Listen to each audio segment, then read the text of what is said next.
மறைந்த தமிழக முன்னாள் முதலமைச்சர் ஜெயலலிதாவின் 76வது பிறந்த நாளை புதுச்சேரியில் அக்கட்சியின் மாநில செயலாளர் அன்பழகன் மடிகணினி, ஏழை எளிய மக்களுக்கு தையல் இயந்திரம், கிரைண்டர் உட்பட பல்வேறு நலத்திட்ட உதவிகளை வழங்கி கொண்டாடினார்கள்.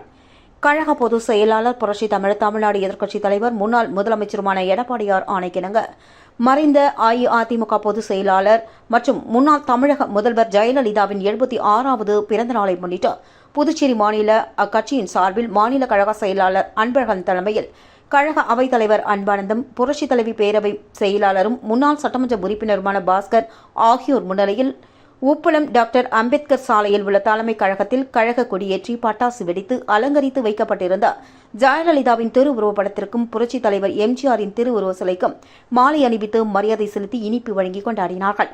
அதனையடுத்து 30க்கும் மேற்பட்ட பிறந்த குழந்தைகளுக்கு தங்க மோதிரம் வழங்கப்பட்டது. மேலும் வறுமை கோட்டிற்கு கீழ் வாழும் ஏழை எளிய மக்களுக்கு தள்ளுவண்டி, தையல் மிஷின், கிரைண்டர், குக்கர், மிக்சி, மின்சார அடுப்பு, தவா, வானல், ஃபில்டர், ஹீட்டர், மின் விசிறி, சில்வர் பாத்திரம், எல்ஜிபி அடுப்பு, ஹாட் பாக்ஸ், இட்லி குக்கர், சலவை பெட்டி மற்றும் 600 நபர்களுக்கு இலவச வேட்டி சேலை மற்றும் அன்னதானம் உட்பட பல்வேறு நலத்திட்ட உதவிகள் வழங்கப்பட்டது. இதில் அக்கட்சியின் நிர்வாகிகள் பலர் பங்கு பெற்றனர்.